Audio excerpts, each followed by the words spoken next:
Bentrok di malam Natal warga Lelif dan warga Ambon di lokasi tambang di Kecamatan Weda Tengah, Halmahera. Kejadian bermula saat warga Lelif menegur sekumpulan warga pekerja yang berasal dari Ambon yang sedang asyik pesta miras.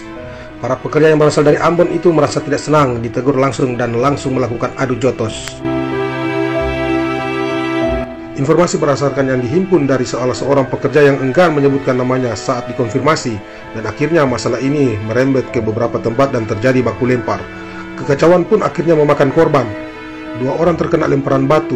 TNI dan Polri langsung diterjunkan ke lokasi kejadian. Kedua kubu saling serang menggunakan bata dan balok seperti yang dilihat dalam video ini. Sebelumnya warga Lelif memblokir jalan menuju perusahaan tambang nikel. Jalan tersebut merupakan akses keluar masuk kendaraan milik perusahaan dan karyawan.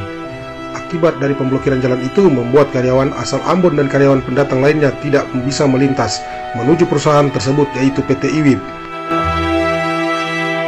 Para karyawan yang merasa terhalangi, mereka lalu berkumpul dan langsung melakukan perlawanan. Kemarahan para karyawan ini tidak hanya persoalan pemblokiran akses jalan, tapi masa emosi karena jumlah karyawan menjadi korban pemukulan yang diduga dilakukan oleh oknum warga desa Lelif Sawai.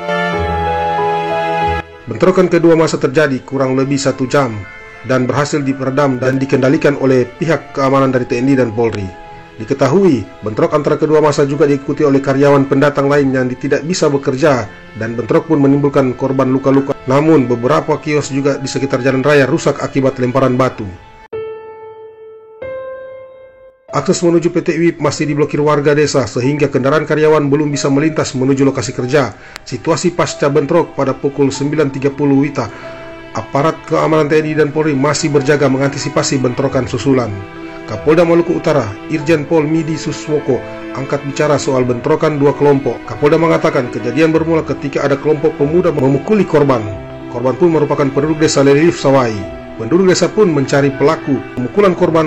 Awalnya pencarian dilakukan perorangan dan akhirnya menjadi sebuah kelompok. Ini yang membuat ekskalasi keadaan, jelas Kapolda. Kapolda mengaku pihak aparat sudah menangani bentrok tersebut sehingga suasana sudah kembali kondusif. Selain itu, akses blokade jalan yang diblokir sudah dibuka kembali dan masyarakat sudah bisa beraktivitas seperti biasa.